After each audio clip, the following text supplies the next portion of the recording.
চুপ কি থাকতে পারেন না? মান সাকাতা নাজা, যে চুপ থাকে সে নিষ্কৃতি পেয়ে যায়, নিস্তার পায়। কি আপনার রাসূল বলেননি? চুপ থাকুন, মনে মনে মহান আল্লাহ সুবহানাহু ওয়া তাআলাকে স্মরণ করুন, আল্লাহকে স্মরণ করুন প্রতি মুহূর্তে। লা ইয়াজালু লিসানুকা রাতবাম মিন যিকরিল্লাহ, প্রতি মুহূর্তে তোমার অন্তরকে, তোমার জিহ্বাকে আল্লাহর জিকিরে তুমি সিক্ত করো। যদি আপনার মুখটা খোলেন তাহলে কেবলমাত্র আল্লাহর জন্য খুলুন please, otherwise shut it up, অন্যথায় এটাকে বন্ধ করে রাখুন প্লিজ।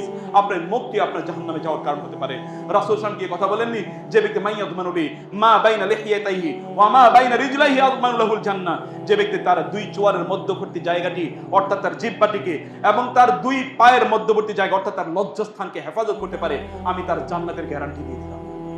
এত ছোট্ট একটি কথা, একটি লাইনের একটি বক্তব্য রেভলিউশনাইজ করে দিতে পারে এই পৃথিবীর। এখন কারো একমাত্র প্রবলেম যদি আইডেন্টিফাই করতে আমাকে বলা হয়, তাহলে আমি এই দুটো শব্দের মধ্যে আইডেন্টিফাই করতে পারি।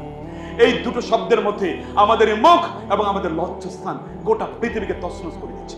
সম্মানিত ভাই, এই দুটোকে আপনি প্লিজ, এই দুটোকে আপনি কন্ট্রোল করুন। আপনার জিহ্বাটাকে আপনি কন্ট্রোল করুন, আপনার মুখটাকে আপনি তখনই আপনি কেবলমাত্র খুলুন। রাসূল সাল্লাল্লাহু আলাইহি ওয়াসাল্লাম যে কথা বলেছেন, মান কানা ইউমিনু বিল্লাহি ওয়াল ইয়াউমিল আখির ফালিয়াকুল খায়রান আও লিয়াসমুত, কেউ যদি আল্লাহর প্রতি এবং আখিরাতের প্রতি ঈমান এনে থাকে তাহলে হয় ভালো কথা বলবে অথবা চুপ থাকবে।